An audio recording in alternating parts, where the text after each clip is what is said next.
2 kilometre ದೂರದಲ್ಲಿ ಒಂದು petrol bunk ಇದೆ. ಅಲ್ಲೊಂದು ಕಾರು ಪಾರ್ಕ್ ಆಗಿರುತ್ತೆ. ಆ ಕಾರ್ ಡಿಕ್ಕಿಯಲ್ಲಿ ನಿಮ್ಮ ಹುಡುಗ ಸೇಫ್ ಆಗಿದ್ದಾನೆ. ಹೋಗಿ ಕರ್ಕೊಂಡೋಗಿ.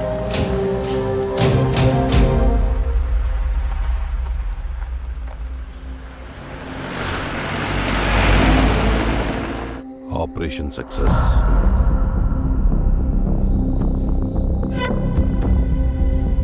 ಇವತ್ತು ರಾತ್ರಿನೇ ಭಾರತ್ ಮಿಲ್ಸ್ಗೆ ಬಂದು ನಿಮ್ಮ ಶೇರ್ನ ನೀವು ಕಲೆಕ್ಟ್ ಮಾಡ್ಕೊಳ್ಳಿ.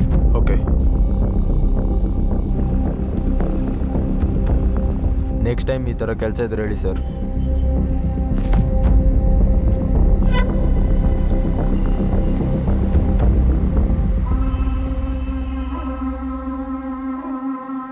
ನ್ಯೂಸ್ ಓಪನ್ ಮಾಡು. Okay sir. ಇದಲ್ಲಯ್ಯ, ನಿನ್ಗೊಂದು ಫೋಟೋ ಕಳಿಸಿದ್ದೀನಿ, ಓಪನ್ ಮಾಡು. ಚೆನ್ನಾಗಿದೆ ಸರ್. ಕೆಲ್ಸಕ್ಕೆ ಬರಲ್ಲ. ಯಾಕೆ ಸರ್? ಎಮೋಷನೇ ಇಲ್ಲ. ಶವಕ್ಕೆ ಅಂತ ಎಮೋಷನ್ ಸರ್. ನಿನಗೆ ಅದೆಲ್ಲ ಏನೂ ಗೊತ್ತಾಗಲ್ಲ. ಫೋಟೋಶಾಪ್ ಓಪನ್ ಮಾಡು. Good morning. Good morning. ಸ್ವಲ್ಪ ಡಸ್ಟು ಮತ್ತು ಬ್ಲಡ್ ಆ್ಯಡ್ ಮಾಡು. ಹೆವಿ ಇರ್ಲಮ್ಮ ಬ್ಲಡ್.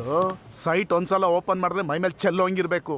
ಈ ಕ್ರೈಮ್ ಸೆಕ್ಷನ್ ಅಲ್ಲಿ ಸತ್ತಿರೋರ್ ಫೋಟೋಸ್ ನ ತೆಗೆದು ನಿಮ್ ಸೆನ್ಸಿಬಿಲಿಟಿ ಪೂರ್ತಿಯಾಗಿ ಸತ್ ಹೋಗಿದೆ ಮೂರ್ತಿ ಅವರೇ. ನನ್ನ ವಿಷಯ ಇರ್ಲಿ, ರಿಪೋರ್ಟ್ ನಲ್ಲಿ MP ಆನಂದರಾವ್ ಹೆಸರು ನೀವೇನೇ ಬರ್ದಿದ್ದು? ಹೌದು. ಯಾಕೆ ಅಂದ್ರೆ MP ಅಲ್ಲಿ ಫುಲ್ ಸೀರಿಯಸ್ ಅಂತೆ. MP ಕರಪ್ಷನ್ ಬಗ್ಗೆ ಬರೆದ್ರೆ ಜನಗಳು ಸೀರಿಯಸ್ ಆಗ್ಲಿಲ್ಲ. ಕನಿಷ್ಠ MP ಆದ್ರೂ ಸೀರಿಯಸ್ ಆಗಿದ್ದಾನೆ. ಯಾರೋ ರಿಯಾಕ್ಟ್